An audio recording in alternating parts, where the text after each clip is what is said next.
आपको पता है आप ना 7 डिजिट से ज़्यादा ना कुछ याद नहीं कर सकते। अगर आपको कोई अपना वर्बली मोबाइल नंबर बोल रहा है तो आप 7 डिजिट्स तक ही प्रैक्टिकली याद कर पाते हो। इस बार जो हमारा क्रिसमस होता है वो कब होता है?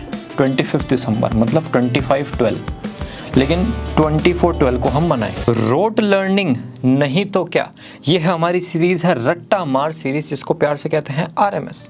वीडियो नंबर 3, पहले वीडियो में हमने डिस्कशन किया आखिर हम रट्टा क्यों मारते हैं। सेकंड वीडियो में हमने डिस्कशन किया डीमेरिट्स ऑफ रोट लर्निंग। और अब अगर रट्टा ना मारें तो क्या करें, इस वीडियो में चेक करते हैं। Hello everyone, my name is सार्थक। 4 to 5 पॉइंट्स का हम डिस्कशन करेंगे और सारे पॉइंट्स आप प्रैक्टिकली अपनी लाइफ में इंप्लीमेंट कर सकते हो। Point number 1, break down the information into smaller pieces. आपको पता है आप ना 7 डिजिट से ज़्यादा ना कुछ याद नहीं कर सकते। अगर आपको कोई अपना वर्बली मोबाइल नंबर बोल रहा है तो आप 7 डिजिट्स तक ही प्रैक्टिकली याद कर पाते हो। भाई एक तो बड़ा ईजी हो गया, 10 times 9, वो तो 99999 आप करके सेव कर लोगे। लेकिन एक जो नॉर्मल नंबर होता है उसमें आप लास्ट का पूछते रहे, वो लास्ट में क्या था, लास्ट की 3 डिजिट बताते हैं बस, क्योंकि हमें ना मैक्सिमम 7 तक याद होता है कोई भी एक सीरीज है। तो जितने भी बड़े बड़े नंबर्स होते हैं या फॉर्मूला होते हैं उनको याद करना बहुत ज़्यादा मुश्किल हमारे लिए पर्सनली हो जाता है। क्या तरीका है इसको याद करने का? ये जितने भी नंबर्स और फॉर्मूला हैं इनको हम स्मॉलर पीसेस में ब्रेक कर लें। ठीक है, जैसे ये नंबर है 7464241234521। दिल पे हाथ रखो जरा एक बार और मुझे बताओ, याद हो पाएगा? ना हो पाएगा, कसम से ना हो पाएगा, क्योंकि थोड़ी सी ज़्यादा डिजिट्स हैं। अगर हम इसको स्मॉल पार्ट में ब्रेक कर लें, ठीक है, और उन जो हमने नंबर्स को ब्रेक किया है उसको एक सीरीज के थ्रू समझ लें, तो ये नंबर फिर याद करने की ज़रूरत नहीं है, ऑटोमेटिकली हमें रिलेटेबल तरीके से याद हो जाएगा। भैया बिल्कुल समझ में नहीं आया जो आपने बोला। देखो, इस साल जब आप ये नंबर याद कर रहे थे तो आपके दादाजी का 74th बर्थडे था।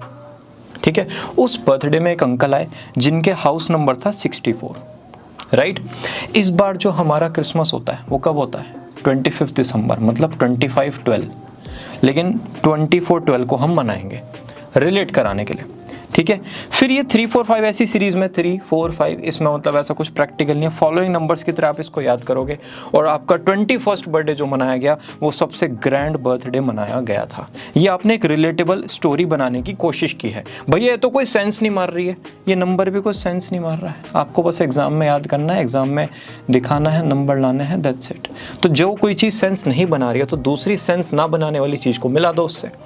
कोई अगर पर्सनल रेफरेंस नहीं है ना, बनाने की कोशिश करो, मेक वन अप, लेकिन कैसे ना कैसे इसको रिलेट करके दिखाओ। अब अगर आप इसको याद करने की कोशिश करोगे तो ये याद हो जाएगा। कैसे? इस साल कौन सा बर्थडे था आपके दादाजी का? 74th। उसमें एक अंकल आए थे, उनके घर का हाउस नंबर था 64। हमने क्रिसमस मनाते हैं 25 दिसंबर को, लेकिन इस बार हमने कब मनाया? 24 दिसंबर को। फिर एक सीरीज में नंबर को याद करना था जो था 3 4 5, और आपका कौन सा बर्थडे सबसे ग्रैंड बर्थडे सेलिब्रेशन था? वो था 21। हो गया याद। 746424123452 राइट। एक बार दोबारा देख लो, टेंशन नहीं बिल्कुल भी। आपके इस ईयर में दादाजी का बर्थडे मनाया गया, कौन सा बर्थडे था? 74। उसमें एक अंकल आए, उनके घर का हाउस नंबर क्या था? 64।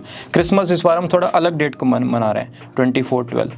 एक फॉलोइंग नंबर याद करना था 3 4 5, और कौन सा बर्थडे सेलिब्रेशन शानदार था? 21। हो गया याद। हमने स्टोरी से रिलेट करा और ये पूरा नंबर याद कर लिया। तो अब एक नंबर को, एक फॉर्मूला को छोटे छोटे फॉर्मेट में ब्रेक कर सकते हो और ऐसा स्टोरी बनाने की जो बिल्कुल भी रिलेटेबल ना हो कोशिश कर सकते हो। कहीं कहीं पर आपको वो नंबर याद हो जाएगा, राइट। पॉइंट नंबर 2, लौकी मेथड। ये लौकी खाने वाली लौकी नहीं है। लौकी मेथड का मतलब लोकेशन। आप एक एक आइटम को एक एक लोकेशन पर रख दो और जैसे जैसे आप उस लोकेशन पर जाओगे वो आइटम आपको याद आता चला जाएगा। ठीक है जी। फॉर एग्जाम्पल, आप यहाँ रास्ते से ऐसे जा रहे हो, भाई रास्ता तो कभी चेंज नहीं होगा ना। आपके स्कूल तक का रास्ता, स्कूल से घर तक का रास्ता, या फिर आपके ट्यूशन तक का रास्ता, आपका कोई फेवरेट रेस्टोरेंट है, फेवरेट मॉल है, वहाँ तक का रास्ता, वो कभी चेंज नहीं होगा, राइट। तो उस रास्ते में आप कुछ पॉइंट्स बना सकते हो और वहाँ पर डिफरेंट डिफरेंट आइटम्स को पुट कर सकते हो। तो जब आप मैप के थ्रू जाओगे और जैसे जैसे जाओगे तो वो आइटम्स भी आपको ऑटोमेटिकली याद आते चले जाएंगे। भैया अगेन कुछ भी समझ में नहीं आया, देखते हैं ना, ये एक घर का आपका मैप है, मैं सैम्पल मैप ले रहा हूँ, आप अपने घर के डायरेक्शन के अकॉर्डिंग, घर के फॉर्मेट के अकॉर्डिंग सब कुछ याद कर सकते हो। ऐसे करके मैंने कि मैप ले लिया और मुझे ने 6 आइटम्स याद करने हैं, calculator, pen drive, ketchup, electronic pen, scanner और आइसक्रीम। ठीक है, ऐसे याद करके बताओ एक बार। कैलकुलेटर था, केचप था, पेन था, इलेक्ट्रॉनिक पेन था, पेन ड्राइव था और आएगा नहीं एकदम याद, 3 to 4 याद आएंगे। अब हम इसे स्टोरी में लगाने की कोशिश करते हैं। ठीक है, ये आपके घर का मैप है। ठीक है, घर में आप सबसे पहले आते हो, लिविंग रूम में बैठते हो, उसके बाद फिर अपना थोड़ा लंच वगैरह करोगे, फिर अपने रूम में जाओगे, थोड़ा रेस्ट करोगे, अपना नाइट रूटीन फॉलो करोगे और सो जाओगे। सबका यही पार्ट होता है, 20% थोड़ा सा वेरिएशन होगा। अब इसको हम देखो कैसे अरेंज करेंगे। आप घर में एंटर किया, यहाँ पर आपका अकाउंट्स का कॉपी रखा था, साथ में कैलकुलेटर था बैलेंस शीट टैली करने के लिए। आप यहाँ पर आए, आपने कैलकुलेटर को यूज़ करके बैलेंस शीट टैली करने की कोशिश की। एक बार में तो किसी की भी नहीं होती, ना आपकी ना मेरी। यहाँ से फिर एकदम याद आया लंच भी तो करना था। लंच करने के लिए आप गए वॉश बेसिन के पास, आपने अपने हैंड वॉश किए, देखा यहाँ पर पेन ड्राइव रखी है, पता नहीं किसने रख दी। फिर आपने वो पेन ड्राइव को पिक किया और अपनी पॉकेट में रख लिया। ठीक है, यहाँ से फिर आया आप लंच करने। लंच में थे आलू के पराठे, आलू के पराठे के साथ आपने केचप लिया, टक टक टक टक टक थोड़ा सा वो डाला और खा लिया। फिर आप गए अपने रूम में, यहाँ पर आपका रखा था आईपैड, उस पर था क्या, इलेक्ट्रॉनिक पेन। वहाँ से आप थोड़ा डूडलिंग वगैरह करने लगे। फिर आपको थोड़ा चिल करने का मन किया, आप गए नेटफ्लिक्स पर। नेटफ्लिक्स का आपको याद आ रहा है यार इसको तो मैंने सब्सक्रिप्शन रिन्यू ही नहीं किया। आपने फिर अपना QR कोड स्कैन ओपन किया और उसके थ्रू पेमेंट कर दिया। ठीक है, आप जा रहे थे फिर अपना नाइट रूटीन फॉलो करने, एकदम से याद आया आइसक्रीम तो खाई नहीं, पिघल जाएगी, बह जाएगी। तो आप गए फिर किचन में, आइसक्रीम खा के आए, नाइट रूटीन फॉलो किया और सो गए पड़ के। ठीक है, अब बताओ ज़रा वो 6 आइटम्स जो थे वो क्या क्या थे, जल्दी जल्दी जल्दी जल्दी जल्दी जल्दी। पहले आप यहाँ पर आए, यहाँ पर क्या था, कैलकुलेटर। फिर यहाँ पर गए, क्या मिला, पेन ड्राइव। यहाँ पर हमने पराठे पर क्या लगाया था, केचप। फिर अपने रूम में यहाँ पर क्या मिला था हमें, इलेक्ट्रॉनिक पेन के साथ टैबलेट। हमारा सब्सक्रिप्शन हो गया था एंड फिर हमने क्या स्कैन किया था, QR कोड। फिर जाते जाते याद आया कि आइसक्रीम खानी है, हो गया याद। 6 के 6 आइटम्स हमें याद हो गए ना चाहते हुए भी। अब ये स्टोरी आप कभी भी इमेजिन कर लेना, ये 6 आइटम्स आप कभी भी नहीं भूलोगे। भैया हर एक में अगर लगाएंगे तो कितनी सारी स्टोरीज हो जाएंगी, सब में लगाना भी नहीं है। जो इंपॉर्टेंट होता है, जो याद करना है, रटना ही मारना पड़ेगा, तब ये वाली स्कीम्स आप थोड़ी सी यूज कर सकते हो। चलते हैं थर्ड पॉइंट की तरफ, use senses, learning by smell, touch, see, hear, taste. अपने 5 सेंसेस को यूज करके अगर आप लर्निंग करते हो तो ऑटोमेटिकली आपके सबकॉन्शियस माइंड में थोड़ी सी ज़्यादा इंफॉर्मेशन सेव हो जाती है। ये जो स्मेल है, टच है, ये चलता जाता है फिजिक्स केमिस्ट्री में। अगर आप टेस्ट भी देखोगे तो केमिस्ट्री लैब्स में हो गया है ना, बायो लैब में वो स्कैनर वगैरह के थ्रू हम बहुत कुछ करते रहते हैं। फिजिक्स में मॉडल्स होते हैं, हम उनको टच करके देख सकते हैं। कॉमर्स में सबसे ज़्यादा चलता है सी और हियर। ठीक है जी, हियर में आप पॉडकास्ट सुन सकते हो इकोनॉमी से रिलेटेड, आप ऑडियो समरी बना सकते हो। जैसे ये ना अभी तक की मोस्ट इंपॉर्टेंट टिप होगी, मर्जी हो तो इसके बाद चले जाना, बस ये सुन लो।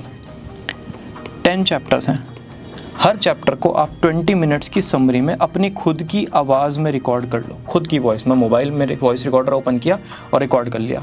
10 चैप्टर्स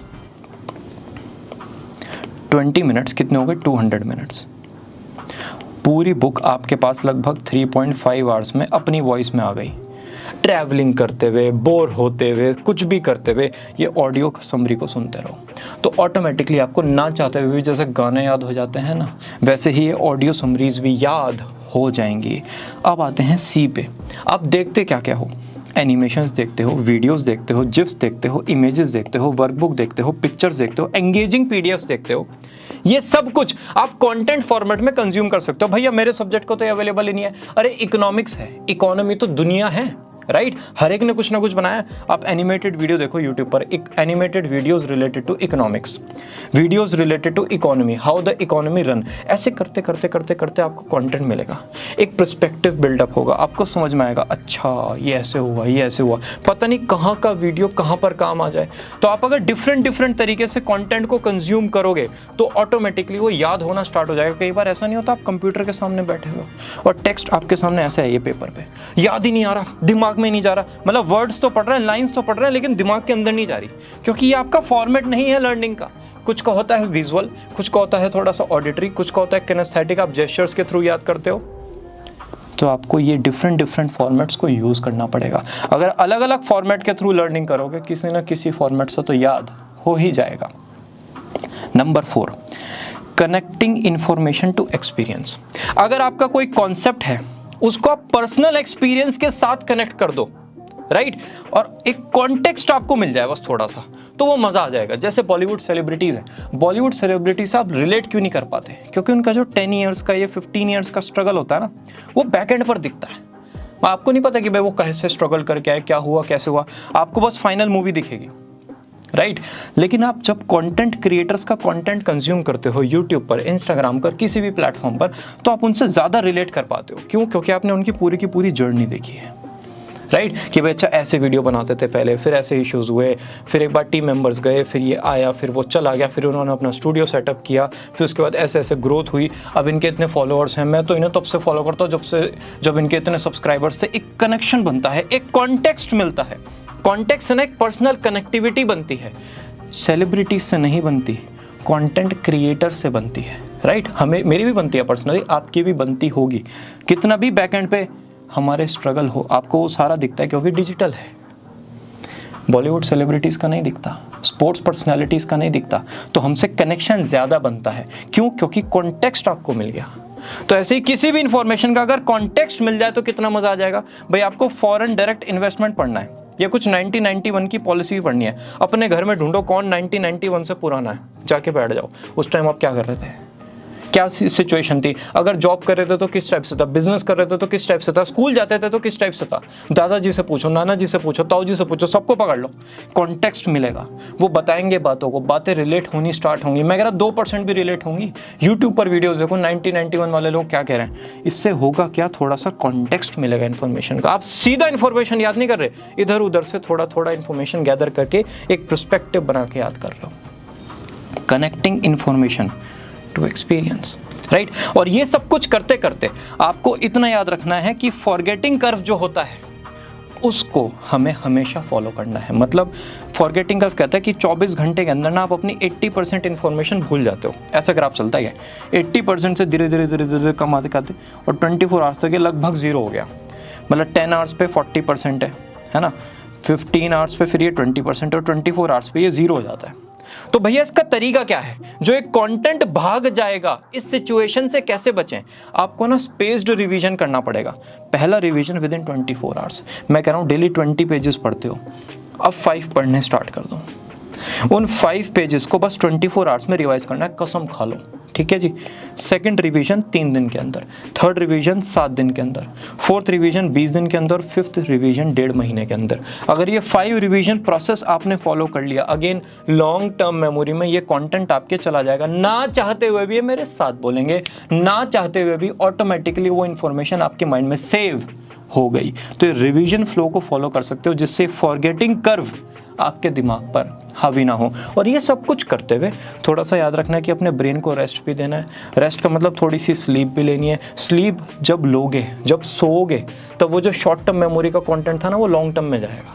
भाई दिमाग को रेस्ट दोगे तभी तो वो शॉर्ट टर्म से लॉन्ग टर्म में लेके जाएगा। तो लॉन्ग टर्म में तब जाएगा जब आप सोओगे। तो थोड़ा सा पढ़ो और फिर आराम से सोने के टाइम को सोचो कि यार अब ना कंटेंट में लॉन्ग टर्म मेमोरी में डाल रहा हूँ, तो थोड़ा अच्छा, ज़्यादा अच्छी स्लीप आएगी।